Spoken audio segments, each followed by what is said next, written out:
Hi everyone, I'm Stephanie Harrell. Today I'm going to talk about something that's a concern of mine as a teacher and as an academic on one hand, but then it's pretty intimately personal for me on the other hand in relationship to how I conduct my life. I'll start with using a little example from my own life. My last book was about the memorialization of mass trauma. The short title is Bearing Witness. I looked at the way in which people commemorate mass trauma around the globe. The perspective that I was looking at in that book was related to this idea of these global mass events. It more considered the after effects of rebuilding than the conflict in real time. But the lens of the analysis was looking at the global phenomenon and the global crises. In this other part of my life, I teach trauma and spirituality and work with clients in somatic experiencing, and the lens of that gets very, very, very narrow.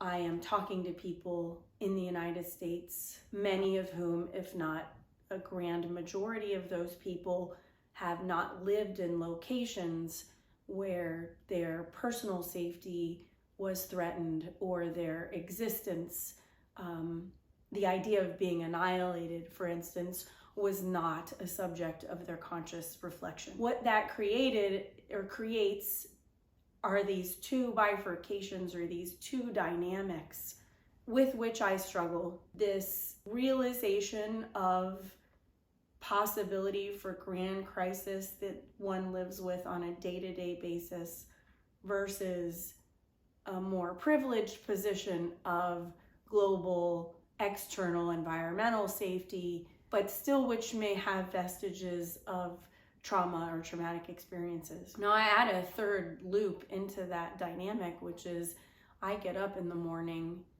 and I don't do this, right now I'm in a pattern of doing this daily. Sometimes that pattern shifts, especially when I'm writing a book.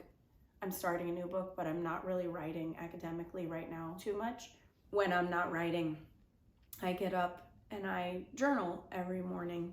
Usually I journal about things that I dream or things that I'm working on intellectually, but sometimes it gets a little self-serving, I would say, a little really narrow, so that this lens goes from this big global threat type of idea to personal trauma to my little pea world in relationship to those things. The reflection that ensues for me is, who am I to talk about trauma in general? And how do I create a perspective from the position that I have, which is the privileged position of waking up in the morning and being pretty certain my grocery store is going to exist when I go to it later today. And knowing there are people that don't know that, knowing that I have friends that have endured, catastrophes to their houses in foreign countries and have experienced themselves physical harm or violence in the hands of another culture. How do I, from this position, sit up in the morning and write my journal? How do I walk into a class and talk to kids, some of which have experienced trauma, I'm sure, in their personal lives, but who also know when they wake up in the morning, the school's still going to be there, or their parents are likely going to be at home when they return. These are not conveniences that people in war-torn or threatened populations have or probably take for granted. I don't have an answer for this. I guess I feel pretty good about the posture that I take towards it in terms of considering it a struggle that I wrestle with, which I try to keep present. And in that presence, I'm always recognizing individual pain, that we all have pain, and measuring one against the other is not useful, but keeping in mind there are different privileges and there are different threats.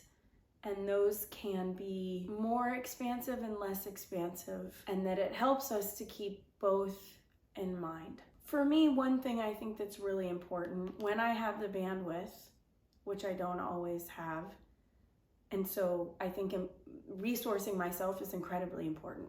That I would put at the top of the list.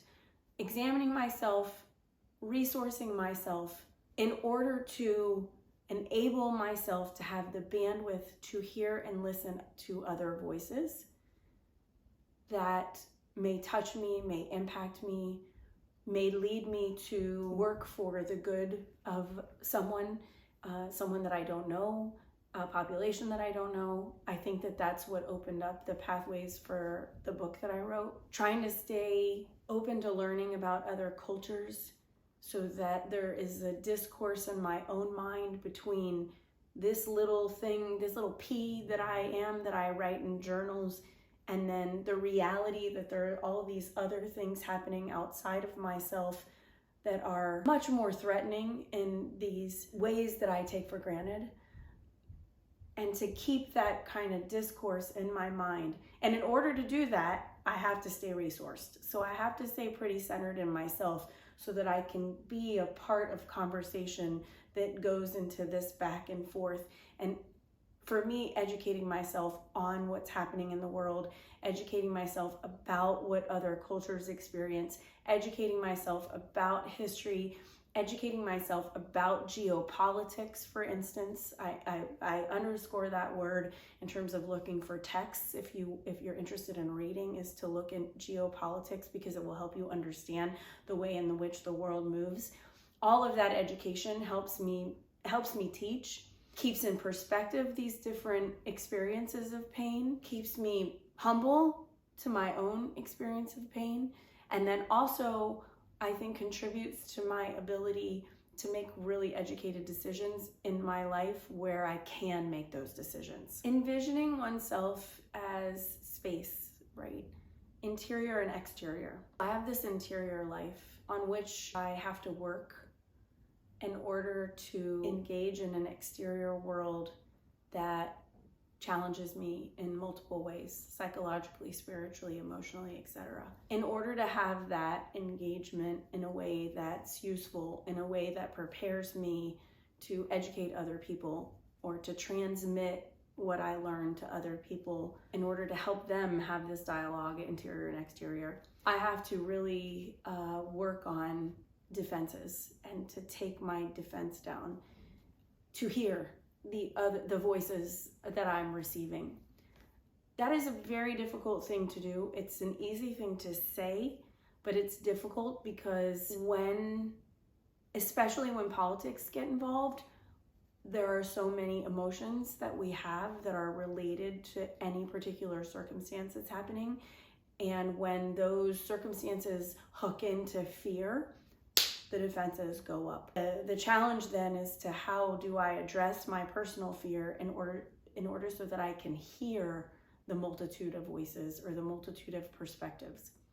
And then that hearing comes in here, processed, understood to some level, although I have this belief that we can't fully understand anybody's experience. And so that word is a little bit of a fallacy. At least there is some level though of learning and maybe empathy in relationship to other people's experiences, despite the limits of our understanding.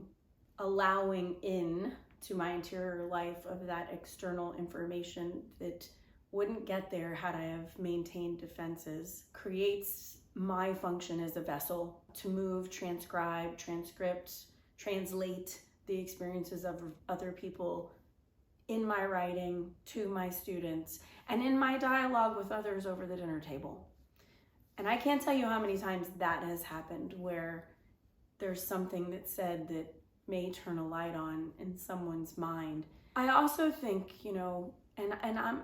I work on humility in this process because I think I'm pretty good at lowering my defenses in most cases, not in all cases, but being a model of somebody that tries very hard to do what I'm telling you.